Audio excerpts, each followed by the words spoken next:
ځان له مې دا ښکلې مزېداره غوندې کې ټوکرۍ اغوستې ده د فروټو دپاره چې ډېره زیات مې خوښوم.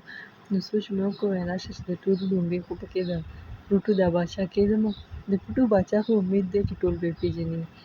ام درته یادومه. نن سبا د امونو موسم دی او ام خو د فروټو باچا دی او د ګرمۍ د ټولو نه زبردست میوه ده چې په هر کور کې او د هر چا د زړه باچا دی. څنګه چې د فروټو باچا دی داسې د هر انسان د زړه باچا دی. ام چې دی دا په ګرمیانو کې ډېر زیات په شوق خوړل شي. آیس کریم، میلک شیک دقه شانته کې خوراک د ټولو خلکو ام ډېر زیات خوښوي. که لوی دي که واړه دي ام د ټولو ځان دی.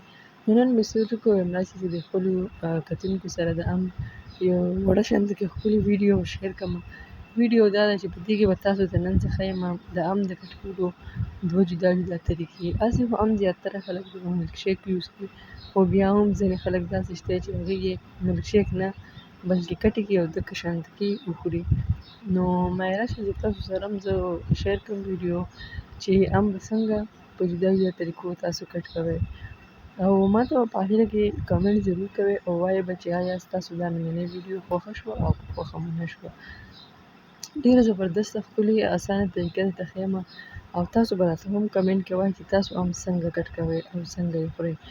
نو دلته کې مې 1 کیلو امونه اخیستي دي. لومړی خو مې دا راواخیسته او وخوړ مې صفایي سره خو چلکې مې ترې لرې کړې. اوس به تاسو وګورئ چې دا به زه څنګه کټ کوم. دې لپاره مې یو ښکلې شیشې باول واخیستو. خوراک هسې هم مزېدار وي چې ښکلي خوراک کې هغه هر څنګه ښکلي خو بیا هم د دې په ښکلو لوښو کې د دې سجاوټ چې دی د دې په خوراک کې نوره هم ذایقه راولي. لومړی خو مې دې ام کې داسې لاینونه مې پکې ووهله داسې پرې پرې مې کټ کړو. دا شانته تاسو کتی شئ که نه. سپین مې کړو لومړی او بیا مې داسې ټنګرې ټنګرې کړو کټ مې کړو. نو ټول امونه به دغه شانته ښه ښکلي سپین کړئ بیا به یې داسې ټنګرې ټنګرې کړئ. داسې ټنګرې ټنګرې مو خوښي ټنګرې ټنګرې یې وخورئ او که نه نورې هم ورکې کوئ چې په اسانه یې وکړو. هسې نه دا په لاس کې لږ ښویېږي راښویېږي نو هسې نه چې د کپړۍ را لږ ګنده کړي نو راشه وړوکې وړوکې پیسونه یې که نه که بیا یې کانټې سره خورئ نو همدلته به اسانه او که نه د لاس په مدد باندې یې خورئ. نو دا لومړنۍ طریقه ده د ام د کټ کولو. زما په خیال باندې زه خو داسې کټ کومه. نو امید ده ستاسو هم دا طریقه خوښه شوي. کمنټ راته وکړئ او لازمي راته ووایئ چې دا طریقه مو خوښه شوه او که خوښه مو نه شوه. دقه شانته کې وړو دپاره هم دا طریقه ډېره بیسټ ځکه چې ام خوراک کې لږ ورته کې مشکل وي ځکه دا لاسونو کې ډېر زیات لکه ښویېږي که نه. نو وړو دپاره که تاسو داسې هم کټ کوئ نو هغوی به یې ډېر په اسانه او ډېر په خوشحالۍ باندې خوري او د لویو دپاره هم دا طریقه ډېره زیاته ښه طریقه ده. نو ستاسو ته څنګه ولګېده کمنټ کې راته ضرور ووایئ. د دې نه پس مې دوباره یو بل ام راواخیسته. باقي امونه هم داسې کټ کومه خو لومړی تاسو ته ښیمه طریقه که نه. نو دا مې ورپسې بیا بل ام راواخیستو د دې نه مې هم چلکې ښه ښکلې مزېدارې لرې کړې او دا چې به څنګه کټ کومه نو دا به مو ستاسو ووینئ او تاسو ته به پته ولګي چې کوم خلک څنګه کټ کوي. نن سبا د امونو ورځې دي مزې دې واخلئ فایدې دې واخلئ. د ام تاثیر ګرم دی خو د ام بې شماره فایدې دي. دا د ویټامینونو نه ډک دی د صحت لپاره ډېر ښه څیز دی په ګرمیانو کې. نو بس نن سبا خو هسې ارزان هم دي او قیمت یې هم ښه دی او ښکلې میوه هم ده.